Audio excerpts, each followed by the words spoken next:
Bueno, este año también, 2025, tendría que empezar en San Martín, esperemos que en el segundo semestre, el juicio contra uno de los gerentes de Mercedes-Benz de apellido Tasselkrau.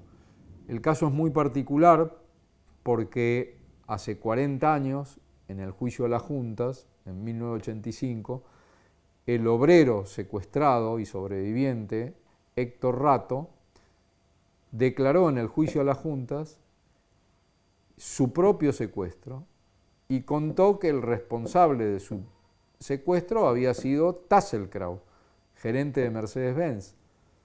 ¿Por qué? Porque Rato estaba trabajando en Mercedes-Benz. Rato era no solo un trabajador de Mercedes-Benz, sino que estaba ligado a un grupo de participación de obreros en asambleas, en actividades sindicales. Y entonces, como su nombre surge seguramente en un interrogatorio, en algún centro clandestino, lo van a buscar.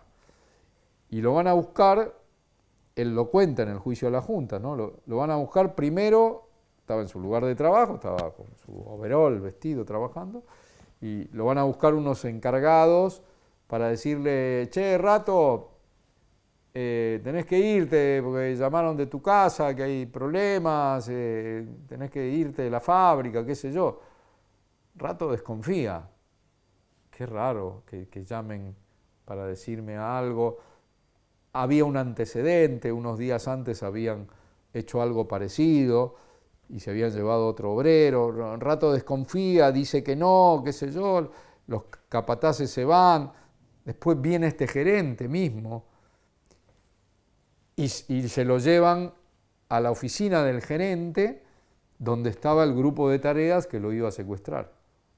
Y el gerente lo entrega.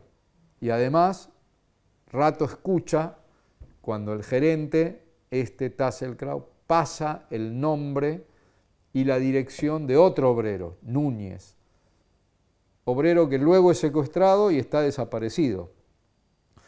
Entonces, el juicio que debió empezar a investigarse en 1985 y que quedó luego frenado por las leyes de impunidad, bueno, finalmente llegó la hora y este año los casos de Rato, sobreviviente, y Núñez, desaparecido, por el accionar, la participación de este gerente Tasselkrau, bueno, ese juicio se tiene que hacer este año, ¿no?